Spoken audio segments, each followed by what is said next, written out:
Hello, good evening. So, one thing that I wanted to do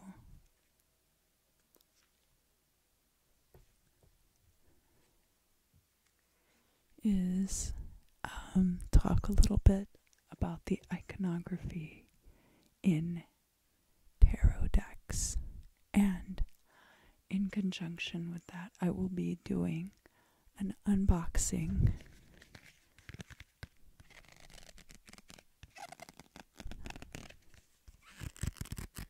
of this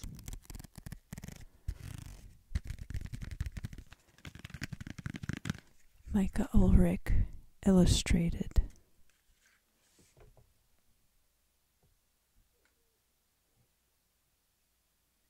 Major Arcana tarot deck. So we're mostly going to be discussing the Major Arcana iconography in this video. And I have these two decks, which are only the Major Arcana. And then I also have my Voyager deck here, which was put together by James Wanless, I think, in the 90s. And I trimmed my margins on this deck so that all of the beautiful cards can fit together seamlessly. Here, look at this.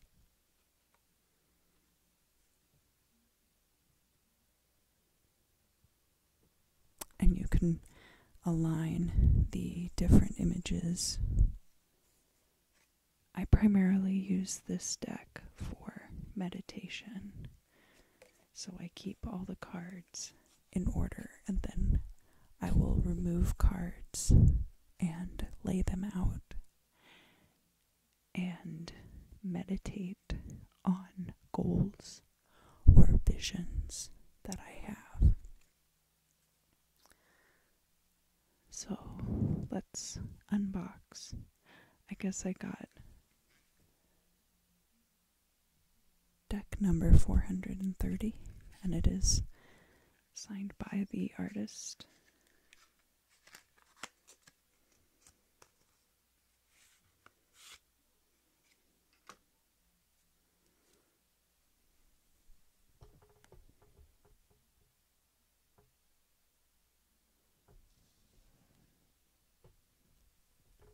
And the backs are really cool as well. There's this design with the skulls, and they have eyeballs on them. So first of all, let's talk about the Fool. Now in this deck, he's got very macabre sensibilities, and all of the cards feature these skeletal figures. The Fool card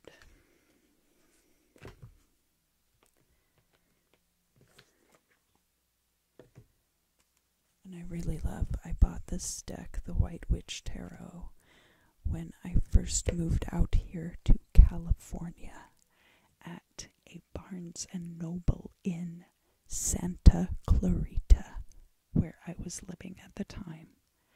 And it's got these beautifully gilded edges. Now, strangely enough, the cards themselves did not have any gold on the face. They were just a flat print. So I took gold and silver pens and I made them sparkly.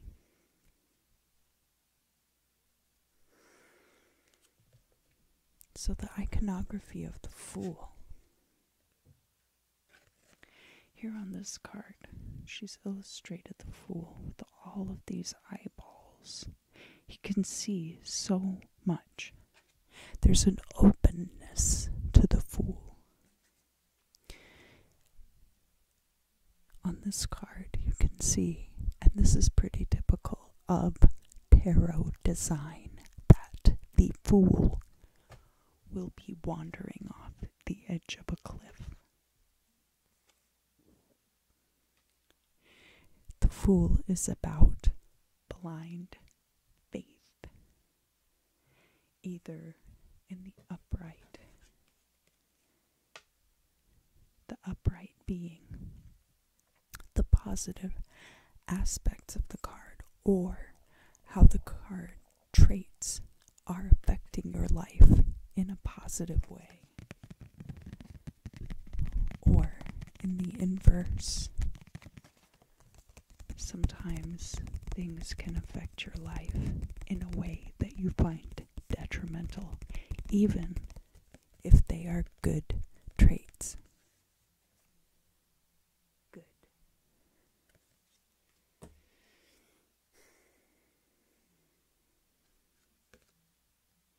And then, of course, here on the Voyager Tarot is very much about a journey through the entire deck. All tarot decks are about a journey through the entire deck, but in this particular case, there is an emphasis on taking the journey from beginning as a baby, as a small child,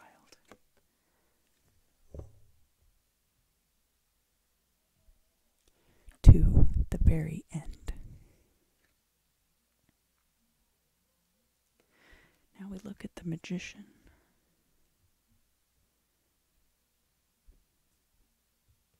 So,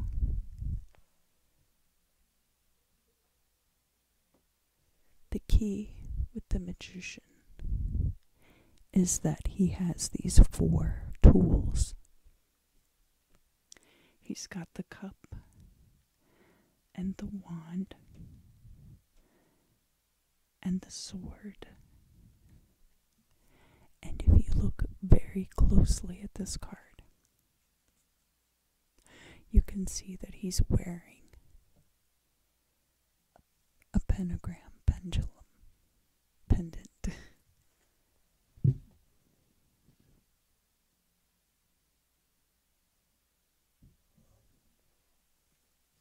And that's key because those are the 4 suits of the minor arcana in suited tarot decks.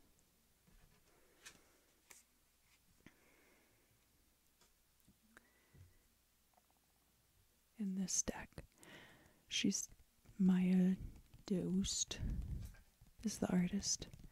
She's taken a more animalistic, shamanistic, shapeshifter approach.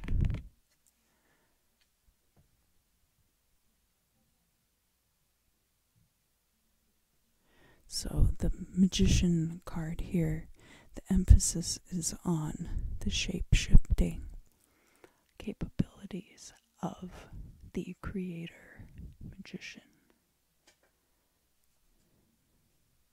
Likewise, on this card, there is an emphasis toward the religious practices of Native people.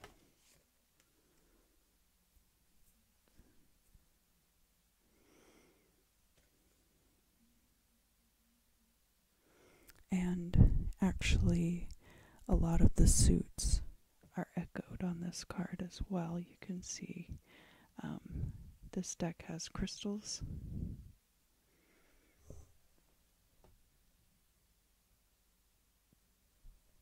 And it also has cups.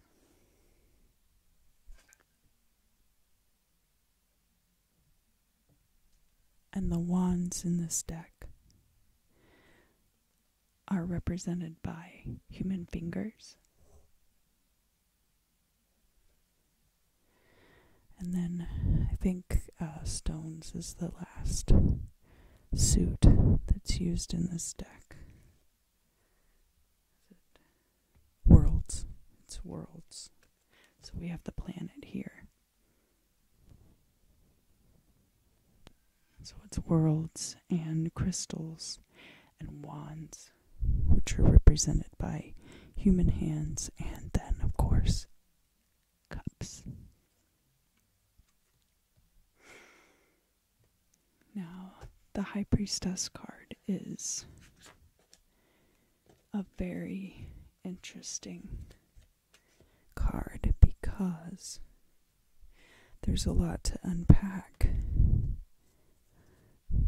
and it is where you start to see the duality of representations in the tarot. There's a lot of duality representation in the tarot, and it all starts here with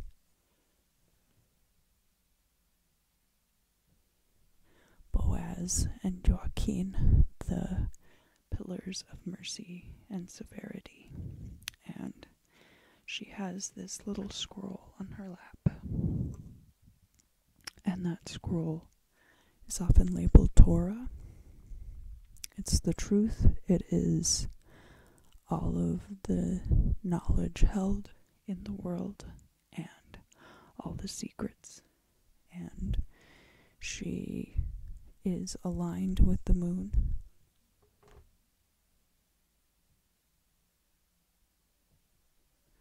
And has often a crescent or some kind of headdress that represents her relationship to the goddess Hathor.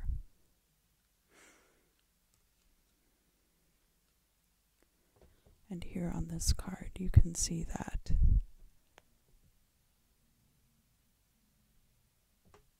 the emphasis has been placed on the High Priestess as a biological woman with the uterus and ovaries here. And instead of a moon headdress, she has these stars shooting out of her head.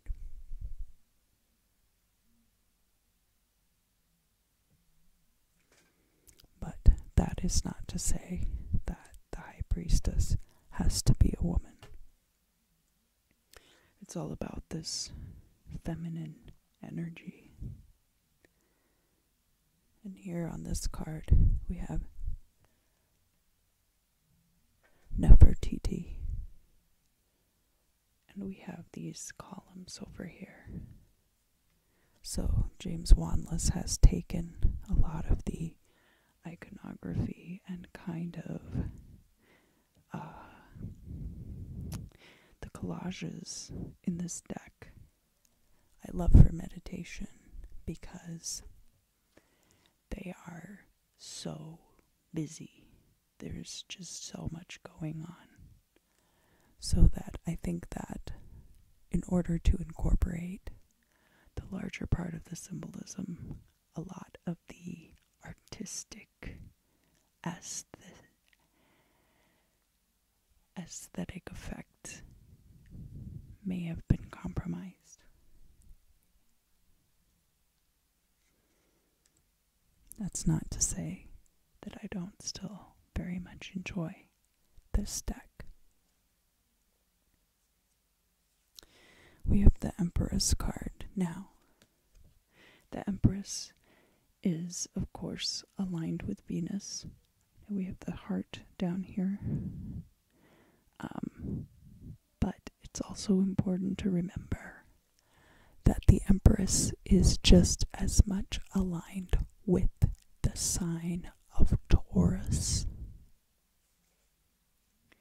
You can see that her head is this cow skull, and in fact she wears a crown of 12 stars representing the 12 signs in astrology.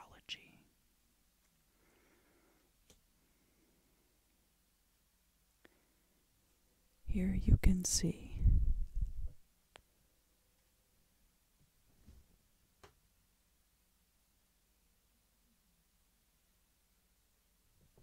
also that deep within her womb she possesses this creative force, this power.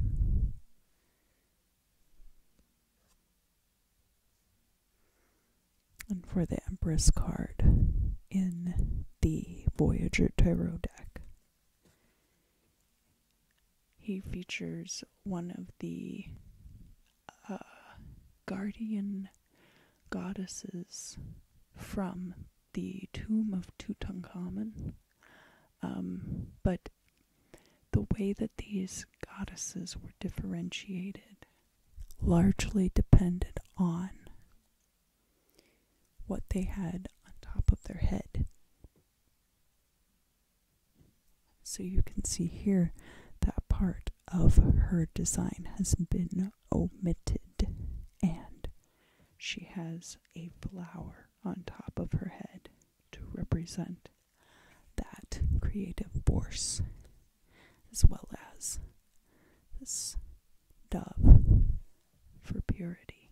And I think the dove does feature in some other decks as well. Purity of heart doesn't necessarily have to equate to any kind of virginity. Although not to forget that the original meaning of being a virgin was a woman who was sovereign to herself.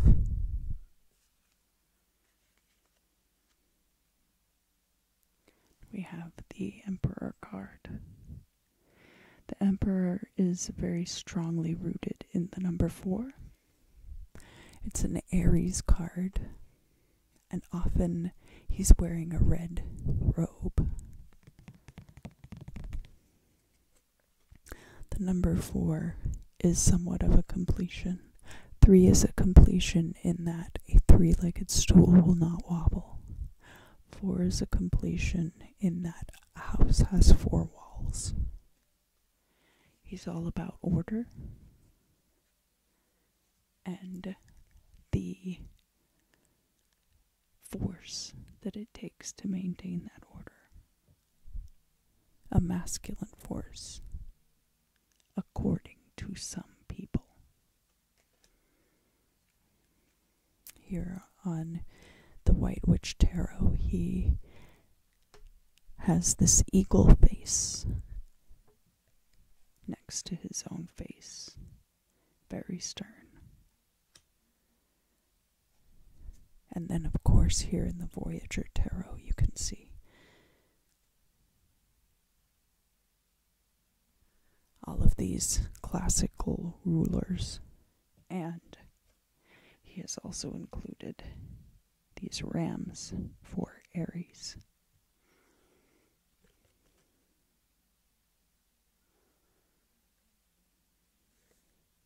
And the eagle.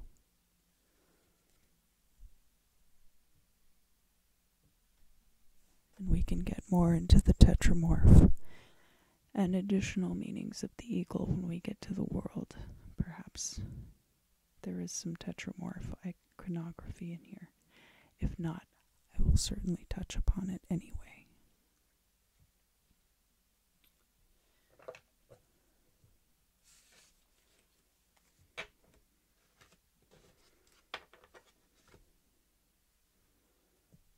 And now we've come to the Hierophant.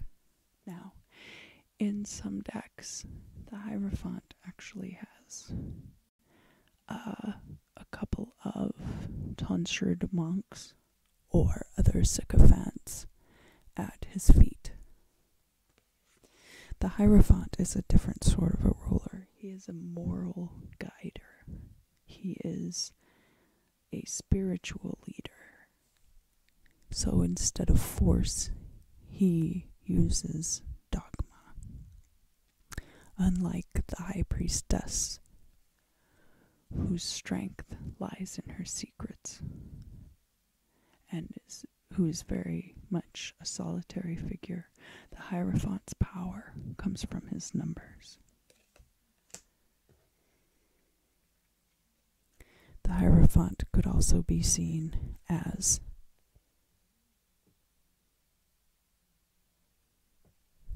a marriage card by some.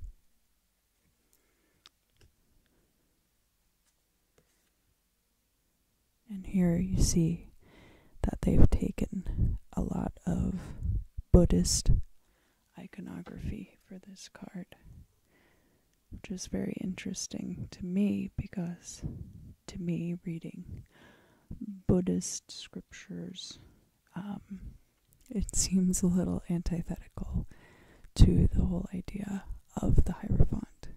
But all religions are subject to dogmatic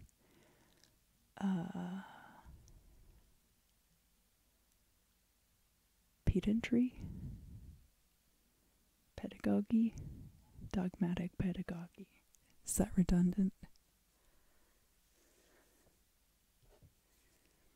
We have the Lovers.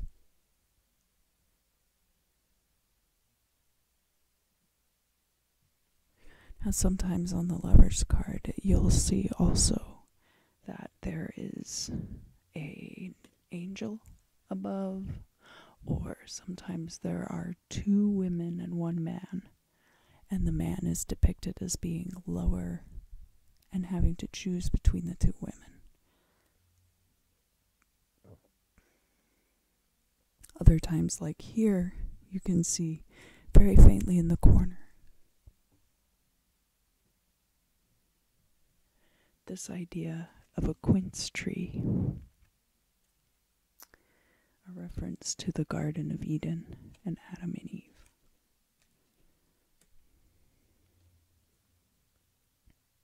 Here, there's a lot of hand holding, but there is kind of this idea of the two choices that you have in love.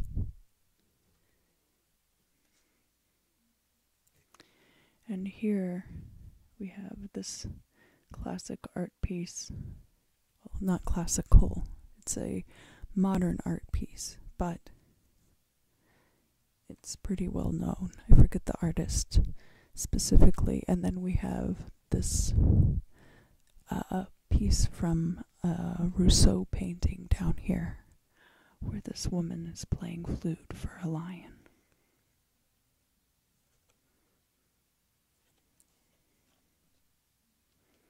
There are echoes too along the lines of the Garden of Eden motif and narrative of Snake Woman as well, being brought into that.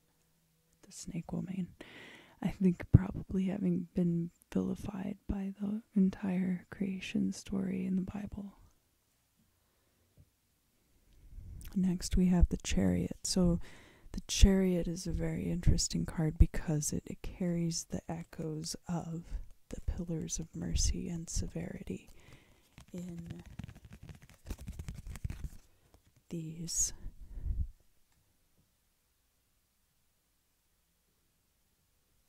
beasts that pull the chariot. Often are depicted as one black sphinx and one white sphinx. Now, the card of the Chariot is all about triumph and victory, and also choices, making proper choices. And here you can see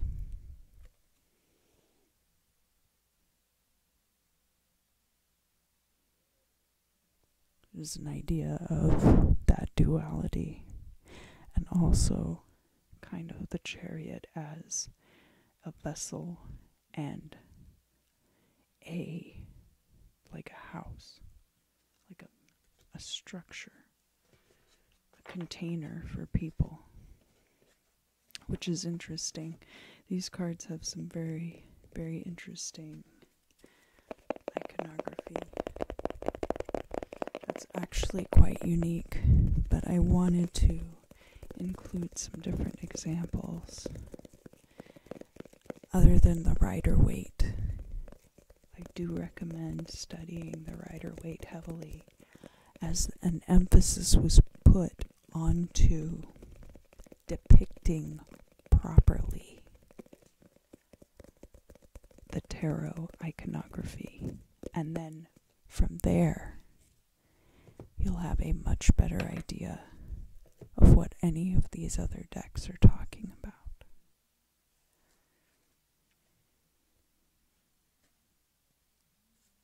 So here we have a detail.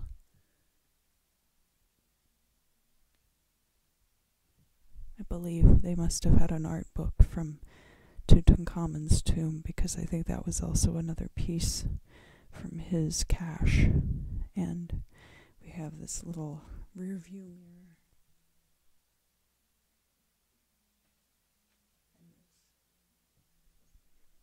Moon buggy. All kinds of different ways of getting around. And of course, the charioteer.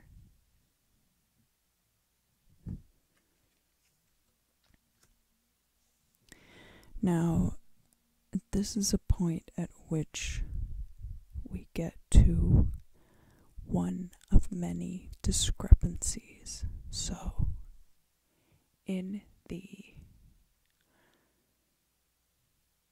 major arcana of the tarot,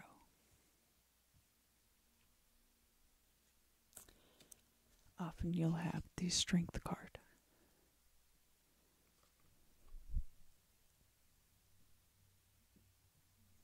Typically a woman who has bested a lion with love and kindness, and who often has an infinity symbol either on her person or over her head. The strength card is the card of the zodiacal sign Leo. Here, just merely that she has many arms.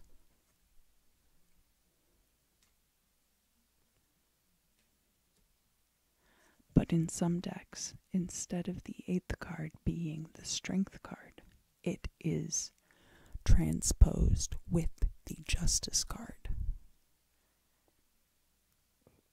And in the Voyager Tarot deck, the justice card has been replaced by the balance card.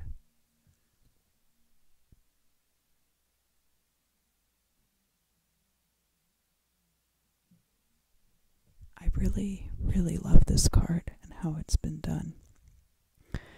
And I think that the decision to use balance in lieu of justice is very justified, and actually adds a lot to the deck because it makes the deck more emotionally neutral. The justice card itself has a lot of implications insofar as our own experience is concerned. But in reference to Libra, the scales, balance and justice pretty much equate. So now we're moving on to the Hermit card. And the Hermit is a Virgo card.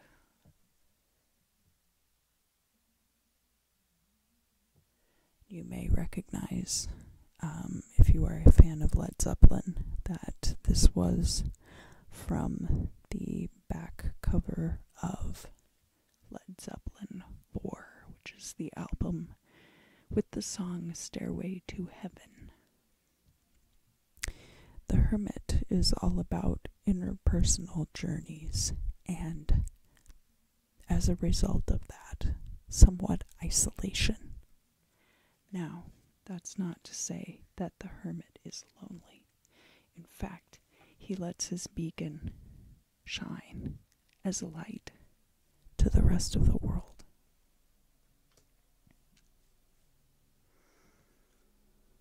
Here, the Hermit has some vulture imagery, or perhaps a condor. It could be a condor or a vulture.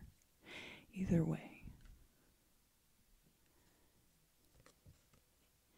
In the Voyager deck, the emphasis is put on the ascetic aspects of being a hermit. That is the spiritual journey.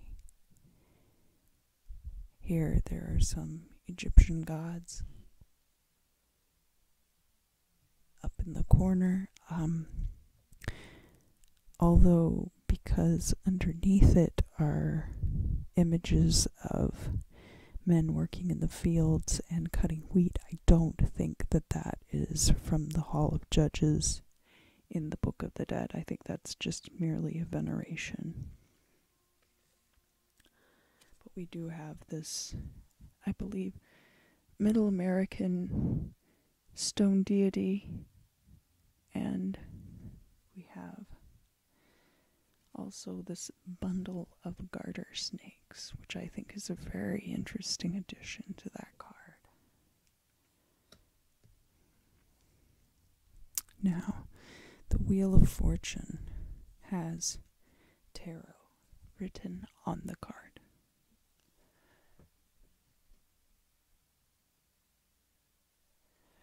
And oftentimes you will have the god Set on one side and the god Horus on the other. Now, on this card, this is what I'm talking about with the tetramorph. So the tetramorph is these 4 creatures that can be combined into one, and they represent the 4 archangels, and they also represent the 4 elements and the 4 cardinal directions. Now, I encourage you to go off on your own and study the tetramorph further, but I will do a brief breakdown right now. As far as you have the bull,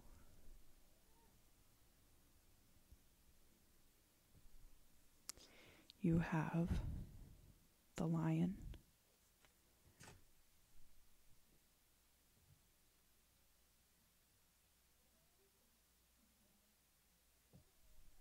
you have an eagle, but in this deck, because Micah Ulrich is very dark and mysterious, he has chosen to use a vulture instead.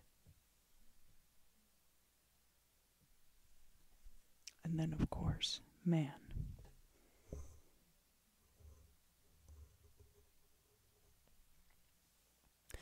Now, often this iconography of the tetramorph is included on the world card, and I only really did a cursory flip through of these cards before the video because I really wanted to investigate them in real time.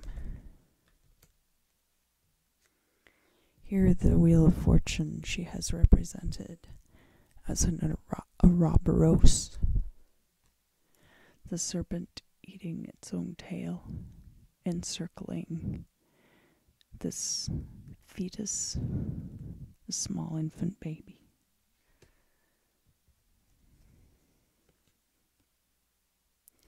And here in the wandless deck, we have all of this high stakes and riches iconography.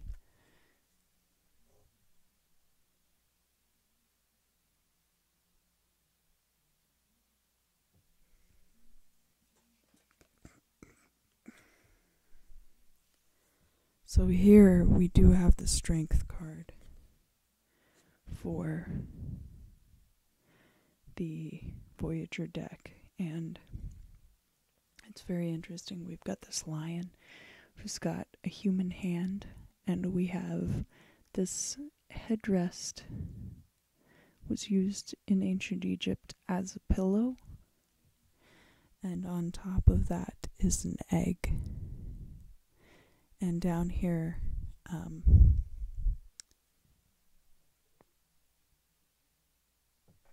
at the base of this headrest are 2 lions.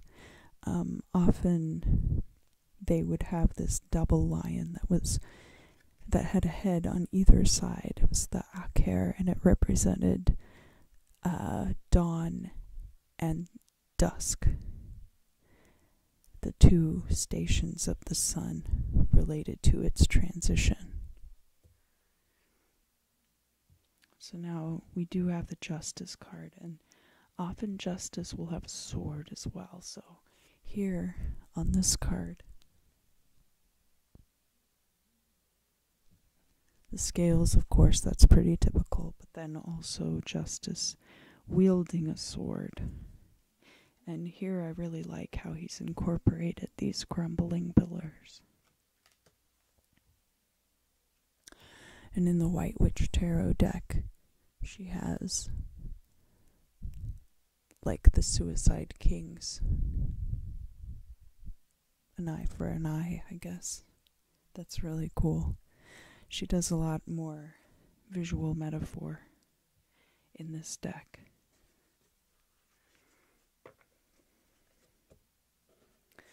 So here we are at number 12. We're a little over halfway. The Hanged Man is a very interesting card.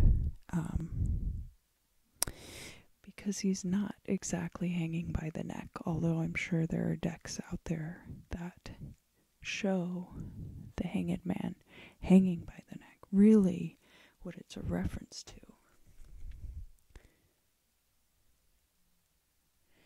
is this kind of corporal punishment in the interest of bettering a person. So there's very much like an idea of the god Thor. No. The god Odin. The god Odin, when he wanted to gain all the knowledge of the world, gave his left eye and he hung himself from the tree Yggdrasil in order that he might obtain all of the knowledge and wisdom of the world. And I guess it must have worked.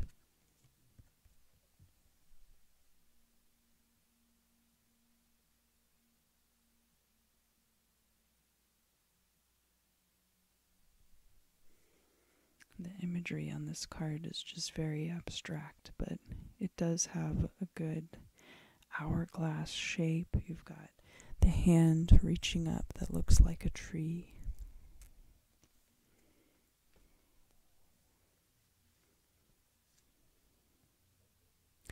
And here on the Voyager deck, you can see this guy is actually coming out of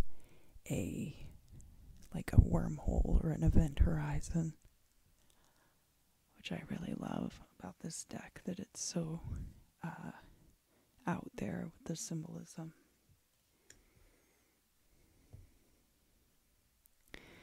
Now the 13th card is the Death card, but it's important to remember that death does not always mean a physical death.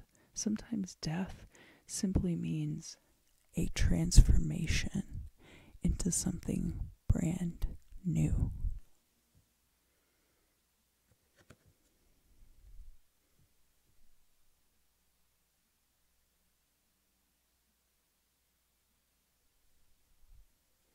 Like a skull transforming into snakes.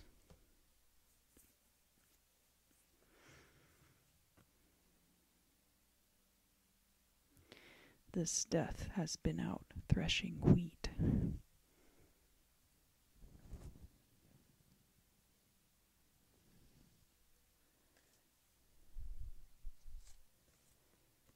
And I really like the imagery on this card. Somehow I thought there was a peacock on here, which often represents death, but I was mistaken. I don't see it now.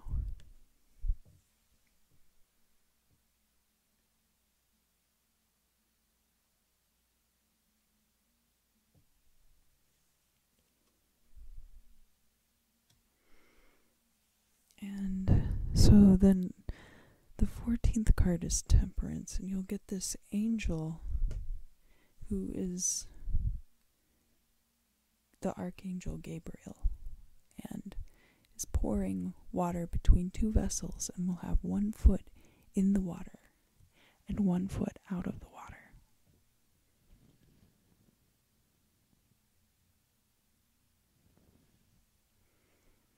So this card is very true to that iconography.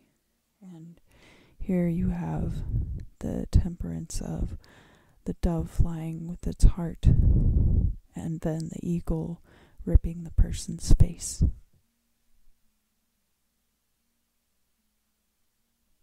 Temperance is also a balance. But in the Voyager deck, Temperance is conflated with art. And actually, this person here has their hands full of liquid mercury.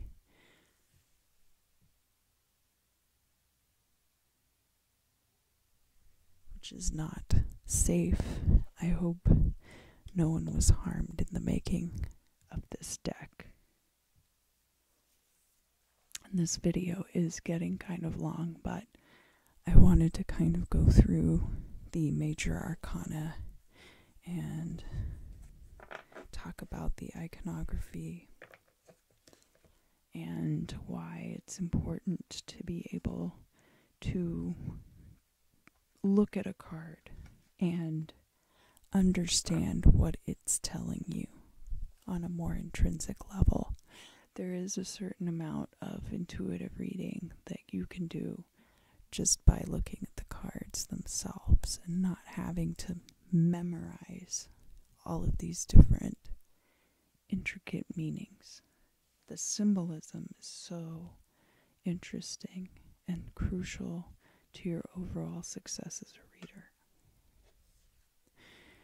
And the Devil card.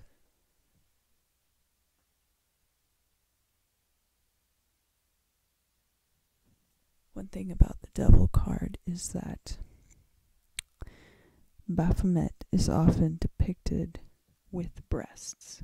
So a lot of cards will have whoever the figure is, maybe it's a beautiful woman with breasts, but it will be a figure that has its tits out.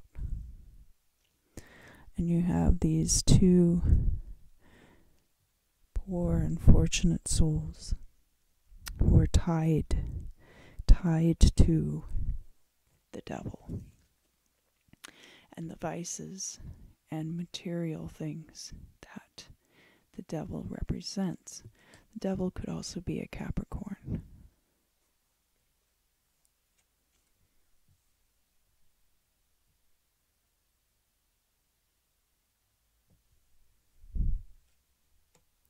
And here in the Voyager deck, you have it as Devil's Play, and I think there's more an emphasis on the fun and the revelry behind the card.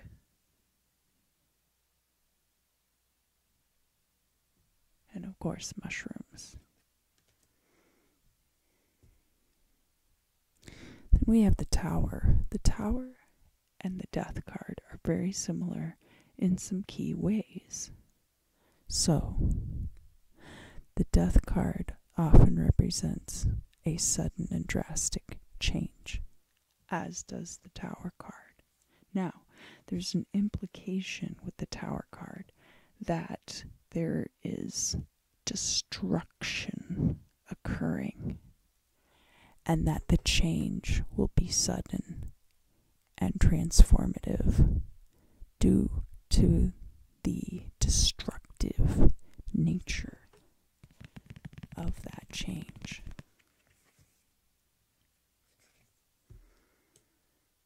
And lightning.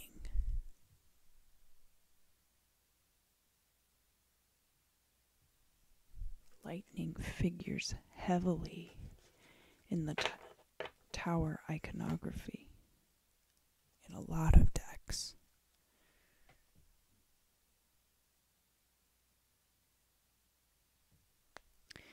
In the Voyager deck, it looks as though the building is just falling through space and the figures falling from it. And actually, there's this bird here It's very interesting. It's like a harbinger. Well, the star. The star is an Aquarius card and is often depicted as a naked woman on one knee. And she's pouring water into a larger body of water.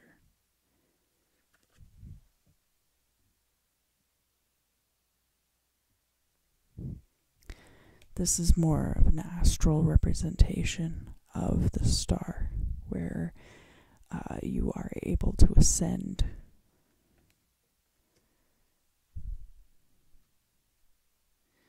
And then here on the Voyager card, we have a carved jade goddess representing the star.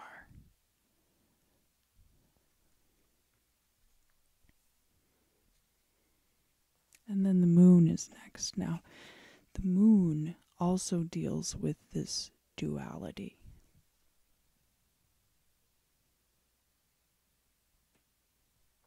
And you'll have these two dogs. And often one of the dogs will be light in color and the other dog will be dark. Again, hearkening back to the pillars of mercy and severity.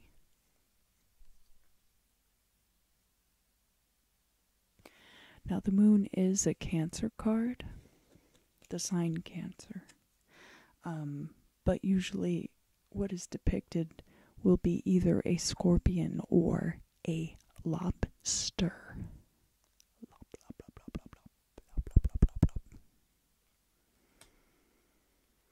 Here on this card you can see that it is depicted as a crab. And here I think they have the goddess Selene and many depictions of the moon.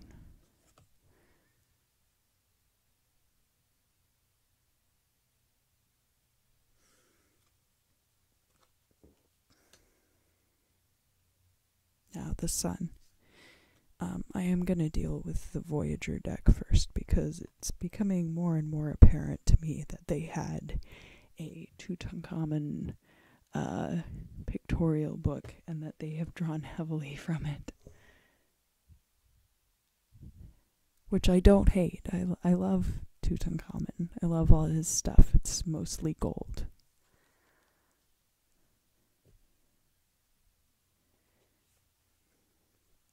And the sun card is pretty basic in its imagery. Usually the figure on the horse is an infant child in swaddling. And the main thing about the sun card being, of course, the sun.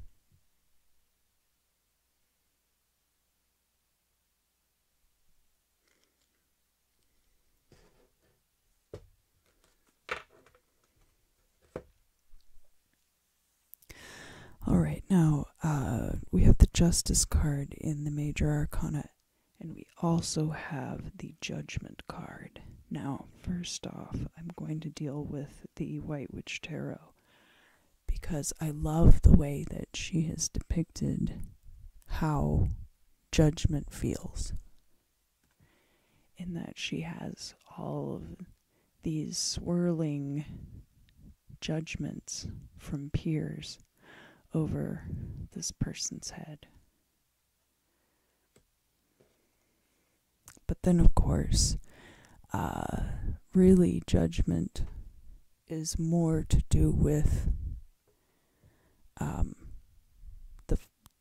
the reckoning, the rapture.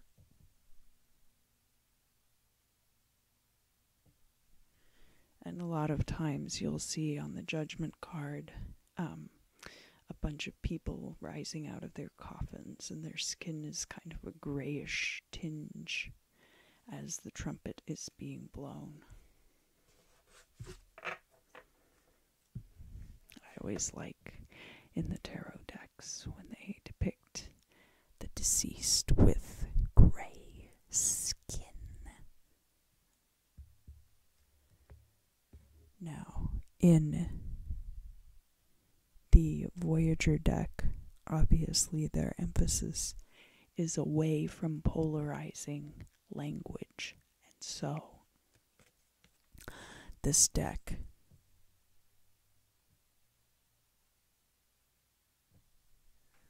calls it time, space. I guess the transcendence point. Alright, we're almost there. This is the last card. Yeah. This is the last card of the Major Arcana, and it is the World card. So first I'm going to deal with the Tetramorph, because I said that I would when I got to the World card. And you can see that he has depicted the skulls here of the man, the eagle,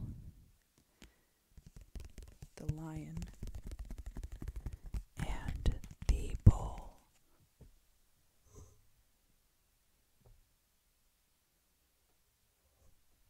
And there's always this dancing figure in the center of the card, who is naked but wrapped in this winding sort of a scarf or a ribbon or a sheet or I guess it could be a shroud if you were feeling very macabre. But that dancing figure is representative of the world. Dancing forever, the dance of life.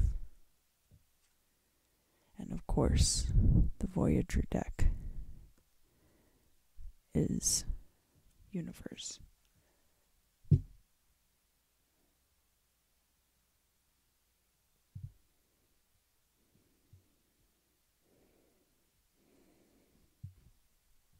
And the top view of a double helix strand of DNA, which is depicted here,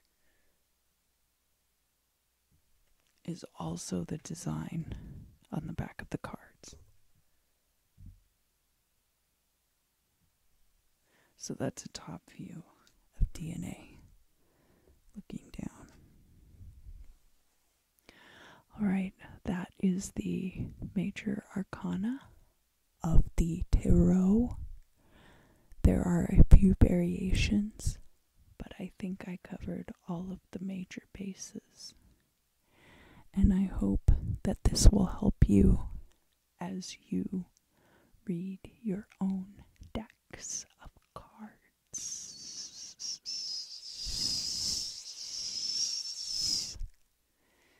Thank you very much, and have a great evening.